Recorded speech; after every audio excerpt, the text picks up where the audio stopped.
সালামুন আলাইকুম। আচ্ছা, আমরা যে 5 ওয়াক্ত দৈনিক সালাত আদায় করি, এটা কি আল্লাহর কোরআনের বিধান নাকি মানুষের তৈরি করা বিধান? আপনার এই আকল দিয়ে কি কখনো চিন্তা করছেন? আর কখনো কি আপনি অর্থসহ পুরো কোরআনটা আপনি তেলাওয়াত করছেন? কোরআনে কি আছে 5 ওয়াক্ত সালাত? কোরআনে আছে 82 বার আল্লাহর হুকুম সালাত কায়েম করো। তো এর ভিতরে তো 5 ওয়াক্ত সালাত কোথাও লেখা নাই, কোনো আয়াতে নাই। আবার অনেক মোল্লারা বলে নবীজি মেরাজে যখন গেছে তখন মেরাজ থেকে ফিরতি পথে 50 ওয়াক্ত নামাজ এই নবীজির উম্মতের জন্য নিয়ে আসছিল। তখন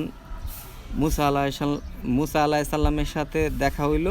মুসা আলাইসাল্লাম নবীজিকে বলল যে আপনি উম্মত তো 50 ওয়াক্ত সালাত আদায় করতে পারবো না, আপনি এক কাজ করেন, আল্লাহ তাআলার কাছ থেকে কমাই নিয়ে আসেন। তো নবীজি এই কথা শুই না ছুটে চলে গেল আল্লাহর কাছে নামাজ কমাই নিয়ে আসতে। আমাদের নবীজির জ্ঞান এতই কম, মুসা আলাইসাল্লামের কাছ থেকে ওনার জ্ঞান নিতে হইল। যাক, এটা কোনো কথা না। তো মেরাজের কথা বললে, এখন মেরাজ তো কোরআনে আছে। হ্যাঁ, মেরাজে নবীজি যে মেরাজে গেছে এটা তো কোরআনে আল্লাহ দিয়ে দিছে।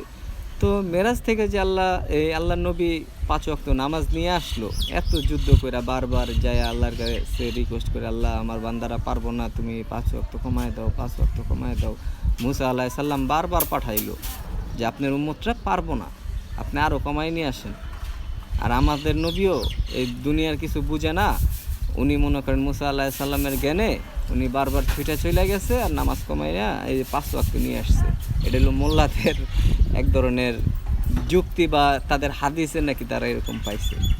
তো আল্লাহ তো মেরাজের কথা তো কোরআনেও বইলা দিছে, তাহলে কোরআনে আল্লাহ কি মেরাজের সাথে কি এই 5 ওয়াক্ত সালাত আমাদের দৈনিক আদায় করতে হবে, এটা কি আল্লাহ বলে দিতে পারতো না?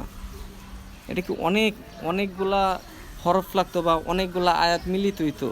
ছোট্ট একটা আয়াত লিখলেই তো হইতো যে তোমরা দৈনিক 5 ওয়াক্ত সালাত আদায় করো। আল্লাহ কেন বলল যে হে নবী, আপনি সূর্য হেলে যাওয়ার সময় হতে ঘোর অন্ধকার পর্যন্ত আপনি সালাত কায়েম করুন এবং ভোরে কোরআন তেলাওয়াত করুন? আল্লাহ তো আমি কোথাও পাইলাম না। আমার কাছে এটা আসলে মাথায় অনেক ঘটকা লাগতেছে, বুঝছেন? তো আসলে এটা আমার নিজের মন্তব্য, আমি নিজে কোরআন পড়ে আসলে কোথাও 5 ওয়াক্ত সালাত পাই নাই।